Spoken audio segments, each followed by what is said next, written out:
Hello छात्रों, आप सभी का स्वागत है आपका अपने यूट्यूब चैनल स्टार एजुकेशन में।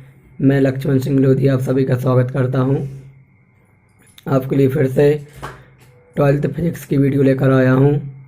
आज की वीडियो में हम बहुत ही इम्पोर्टेंट क्वेश्चन पढ़ने वाले हैं।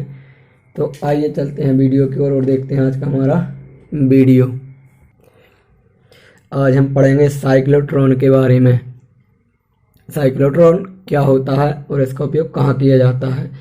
तो एग्जाम में पेपर में क्वेश्चन पूछा जाता है कि साइक्लोट्रॉन को निम्न बिंदुओं पर समझाइए।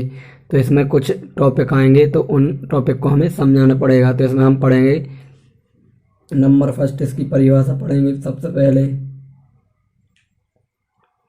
सेकंड नंबर पे हम पढ़ेंगे इसका चित्र। थर्ड नंबर पर संरचना। 4 नंबर पर पढ़ेंगे हम कार्यविधि। फिर इसके बाद हम पढ़ेंगे सिद्धांत। इसके बाद में पढ़ेंगे उपयोग। फिर इसके बाद पढ़ेंगे हम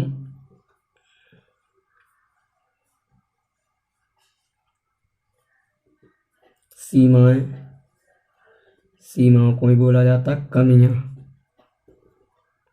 फिर इसके बाद हम पढ़ेंगे अधिकतम ऊर्जा के लिए सूत्र। अधिकतम ऊर्जा।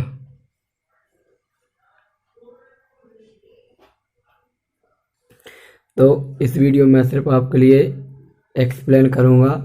वहाँ की आपके लिए नोट्स भेज दिए जाएंगे और डिस्क्रिप्शन में लिंक दे दी जाएगी, वहाँ से आप नोट्स प्राप्त कर सकते हैं। तो सबसे पहले हम पढ़ेंगे साइक्लोट्रॉन। तो साइक्लोट्रॉन क्या होता है। तो साइक्लोट्रॉन एक ऐसी युक्ति है जिसकी सहायता से धनावेशित कण, कौन से धनावेशित, ओनली धनावेशित, ध्यान रखना। साइक्लोट्रॉन एक ऐसी युक्ति है जिसकी सहायता से धनावेशित कण जैसे कि प्रोटॉन, ड्यूट्रॉन, अल्फा कण, ठीक, प्रोटॉन, ड्यूट्रॉन, अल्फा कण आदि को त्वरित किया जा सकता है। क्या किया जा सकता है? त्वरित किया जाता है। क्या कहलाता है? साइक्लोट्रॉन कहलाता है। तो इसको परिभाषित करेंगे तो लिखेंगे ऐसी युक्ति जिसकी सहायता से धनावेशित कण जैसे प्रोटॉन, ड्यूट्रॉन, अल्फा कण आदि को त्वरित किया जाता है, साइक्लोट्रॉन कहलाता है। ठीक, इसकी खोज 1932 में, किसमें? 1932 में लॉरेंज और लिविंगस्टोन ने, किसने? लॉरेंज और लिविंगस्टोन ने की थी। ठीक, फिर इसके बाद आता है इसका डायग्राम।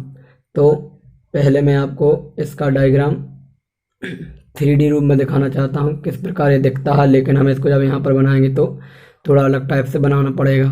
तो जो आपको स्क्रीन पर पहले जो आपके लिए पिक दिख रही है उसको देख लें, फिर उसके बाद मैं आपको यहाँ पर बनाकर उसकी पूरी प्रोसेस समझाऊंगा। ठीक, तो आप देख चुके होंगे। तो आइए अब हम इसका स्ट्रक्चर बनाते हैं, डायग्राम बनाते हैं। तो कैसे बनेगा? तो इसमें क्या होता है,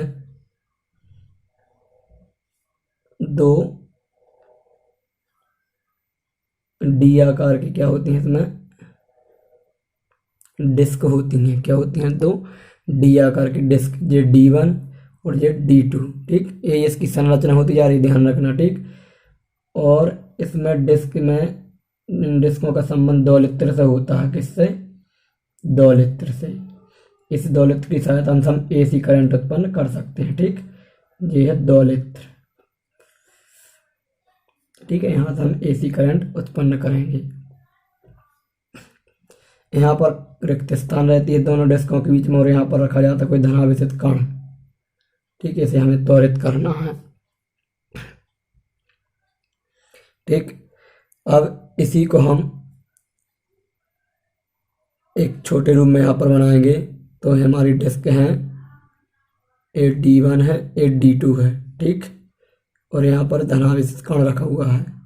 तो इसके ऊपर क्या होता है, एक चुंबकीय ध्रुव होता है N, और यहाँ पर एक होता है चुंबकीय ध्रुव S। यहाँ से चुंबकीय बल रेखाएं उत्पन्न की जाती हैं। ठीक, तो इसकी संरचना में सबसे पहले ये लिखेंगे कि इसमें D1 व D2 धातु के दो बॉक्स होते हैं जिन्हें डिस्क कहा जाता है। क्या कहा जाता है? डिस्क। इनके मध्य में एक कुछ रिक्त स्थान होता है जहाँ पर धनावेशित कण को उत्पन्न किया जाता है और इन डिस्कों का संबंध दोलित्र से होता है और इस दोलित्र की जो आवृत्ति होती है वो होती है 10⁷ हर्ट्ज। ठीक, और इनके इसकी सहायता से 10⁴ वोल्ट का विभवांतर उत्पन्न किया जाता है। ठीक,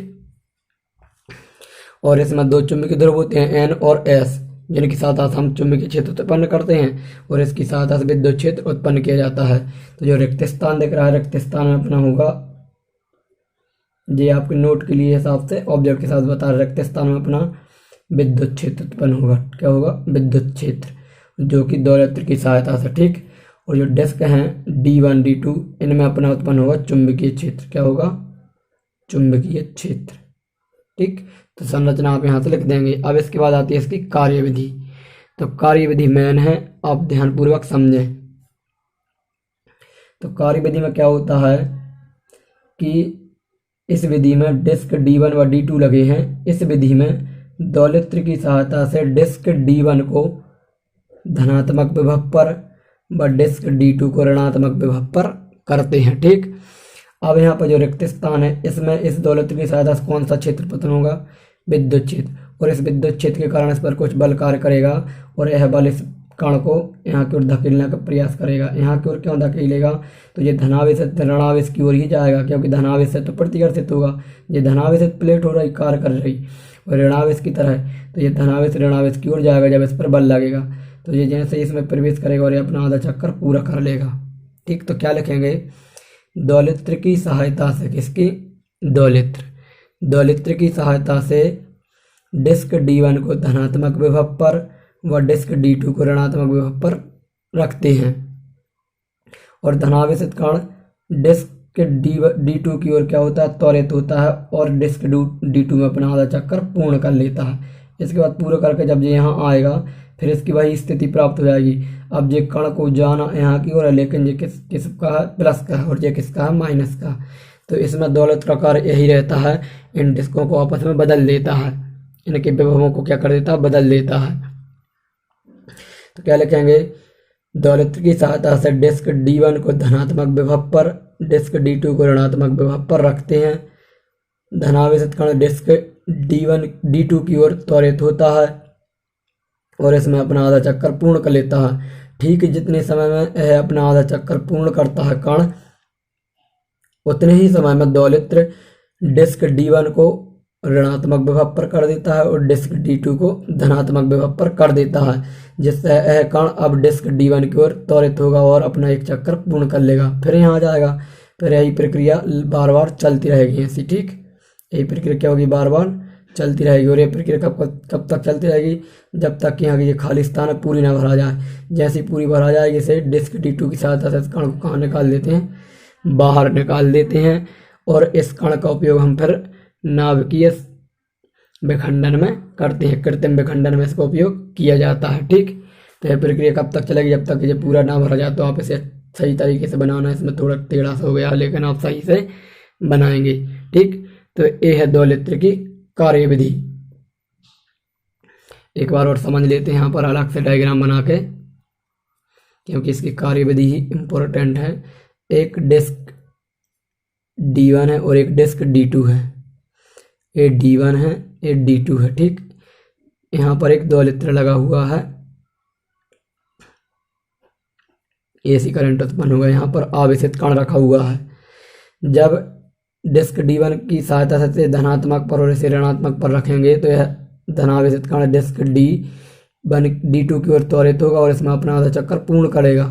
लेकिन जितने समय में अपना आधा चक्कर पूर्ण करता है उतने ही समय में दोलित्र इन डिस्कों को बदल देता है, इसे ऋणात्मक पर कर देता है, इसे धनात्मक पर। इस प्रकार अपना आधा चक्कर फिर पूर्ण कर लेते हैं। इस प्रकार इसका पूरा चक्कर हो गया। फिर यही प्रक्रिया चलेगी। तो इस प्रकार यह प्रक्रिया कब तक चलेगी? जब तक ये रिक्त स्थान पूरी ना भरा जाए। जैसे ही पूरी भराएगी तो इसको हम बाहर निकाल के इसका उपयोग कृत्रिम विखंडन में कर लेते हैं। तो ये इसकी कार्यविधि है। ठीक, अब क्या होगा? तो जब ये आवेशित कण चुंबकीय क्षेत्र में जाएगा तो इस चुंबकीय क्षेत्र के कारण इस पर कुछ एक बल लगेगा। क्या लगेगा? एक बल।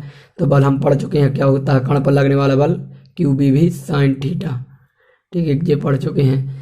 और ये वृत्तीय गति कर रहा है, तो वृत्तीय गति करने के लिए अभिकेंद्री बल की आवश्यकता पड़ती है, वो होता है 12mv²/r। ठीक है, ये दो फॉर्मूले हैं। अब इनकी सहायता से हम सिद्धांत को करेंगे। ठीक, तो लिखेंगे, हेडिंग बना लेंगे सिद्धांत। तो सिद्धांत में क्या करेंगे? सबसे पहले माना लिख लेंगे। माना कोई आवेशित कण है जिसका वेग v है, चुंबकीय क्षेत्र B है, आवेश Q है, ठीक है, द्रव्यमान m है, वृत्तीय मार्ग की त्रिज्या r है। तब तो कण पर लगने वाला बल क्या हो जाएगा? F बराबर QBV sin थीटा। और sin थीटा, थीटा का मान चुंबकीय क्षेत्र के कैसा है? लंबवत है, ये लंबवत है। तो इनके बीच जो कोण रहेगा वो रहेगा 90। तो sin 90 का मान होता है 1। तो F बराबर आएगा QBV, समीकरण 1। और वृत्तीय गति करने के लिए इसे अभिकेंद्री बल की आवश्यकता पड़ेगी, तो वो होगा हमारा F बराबर mv²/r, समीकरण 2। दोनों समीकरणों को सॉल्व कर लेंगे एक बार 2 से। ठीक, तो LHS बराबर है तो RHS बराबर होंगे। QBV बराबर mv²/r, एक भी से भी कैंसिल, इसको यहाँ गुणा कर देंगे। QBR बराबर mv, तो v बराबर क्या हो जाएगा? QBR/m। ठीक, अब हमने पढ़ा हुआ है, चूंकि 11 में पढ़ा है, v बराबर क्या होता है? r इंटू ओमेगा, और ओमेगा बराबर क्या होता है? 2π/t। तो यहाँ रख देंगे, तो v बराबर r इंटू ओमेगा का मान 2π/t। ठीक, और ये वाला v का मान उठा के हम कहाँ रख देंगे? यहाँ पर। नाम भी दे सकते हैं समीकरण 3। तो समीकरण 3 से v का ये वाला मान यहाँ रख देंगे, तो r इंटू 2π/t, ठीक, बराबर में QBR/m, r से r कैंसिल, पलट देंगे तो t/2π बराबर m/QB, ये पलट जाएगा। ठीक, यहाँ से हम t का मान निकालेंगे, तो t बराबर आ जाएगा 2πm/QB। ये आ गया पूरे चक्कर का समय। हमें लेकिन आधे चक्कर का समय निकालना है, तो आधा चक्कर पूर्ण करने में लगा समय, t बराबर कैपिटल T/2। कैपिटल T का मान है 2πm/QB, और ये नीचे 2 का 2 से 2 कैंसिल, तो t बराबर πm/QB। ठीक, ये इसका समय आ गया। तो ये इसका सिद्धांत है। सिद्धांत इम्पोर्टेंट है। फिर इसके बाद आते हैं इसके उपयोग। तो उपयोग में क्या करेंगे? इसका उपयोग धनावेशित कणों को त्वरित करने में किया जाता है। ठीक है, और साइक्लोट्रॉन का उपयोग कृत्रिम विखंडन में किया जाता है। परमाणु जो अपन अब यहाँ से इलेक्ट्रॉन जो आवेशित कण उत्पन्न करेंगे तो उसका उपयोग कृत्रिम विखंडन में करेंगे। फिर आती है इसकी सीमा है। तो सीमाओं में साफ साफ दिख रहा है कि इससे हम सिर्फ क्या धनावेशित कणों को त्वरित कर सकते हैं। तो इसकी सीमा नंबर फर्स्ट यही होगी कि साइक्लोट्रॉन की सहायता से हम ऋणावेशित कणों को त्वरित नहीं कर सकते। फिर इसके बाद दूसरी सीमा आएगी, साइक्लोट्रॉन की सहायता से हम अनावेशित कण जैसे कि न्यूट्रॉन को त्वरित नहीं कर सकते। और तीसरी सीमा आएगी कि इसकी सहायता से हम धनावेशित कण की गति एक सीमा से अधिक नहीं बढ़ा सकते। ठीक, ये इसकी क्या हो जाएंगी? कुछ सीमाएं। फिर आती है इसकी अधिकतम ऊर्जा के लिए व्यंजक। तो अब इसका अधिकतम ऊर्जा के लिए सूत्र भी उत्पन्न करेंगे। तो हेडिंग बना लेंगे कण की अधिकतम ऊर्जा के लिए सूत्र। ठीक है, अधिकतम ऊर्जा।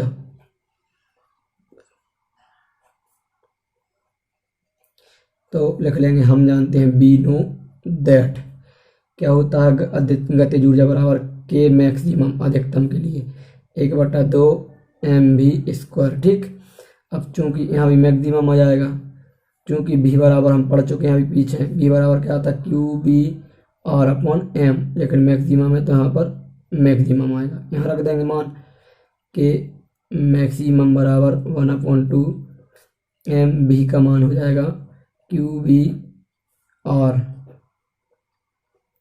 मैक्सिमम अपॉन एम स्क्वायर के मैक्सिमम इक्वल 1/2 एम, ये हो जाएगा Q square B square R square maximum upon में एम स्क्वायर, एक एम से एक एम कैंसिल, तो के मैक्सिमम क्या हो जाएगा Q square B square R square maximum upon में 2m, ये अधिकतम गतिज ऊर्जा के लिए सूत्र हो जाएगा। यानी इससे अधिक गति पर कण गति नहीं कर सकता। ठीक, तो ये इसका क्या हो गया सूत्र। तो ये हमारा साइक्लोट्रॉन का टॉपिक कंप्लीट होता है, मोस्ट इम्पोर्टेंट क्वेश्चन है, और इस टॉपिक के साथ हमारा चैप्टर भी कंप्लीट होता है और यूनिट भी हमारी कंप्लीट होती है। तो हमारी यूनिट 3 कंप्लीट हो गई हैं। तो इसके बाद नेक्स्ट वीडियो में हम नेक्स्ट यूनिट के बारे में डिस्कस करेंगे। तो आज की वीडियो में इतना ही, इसके बाद हम मिलेंगे नेक्स्ट वीडियो में। और यदि आपको साइक्लोट्रॉन से संबंधित कोई भी डाउट हो तो प्लीज़ कमेंट करके ज़रूर बताएं। मिलेंगे नेक्स्ट वीडियो में, तब तक के लिए जय हिंद जय भारत।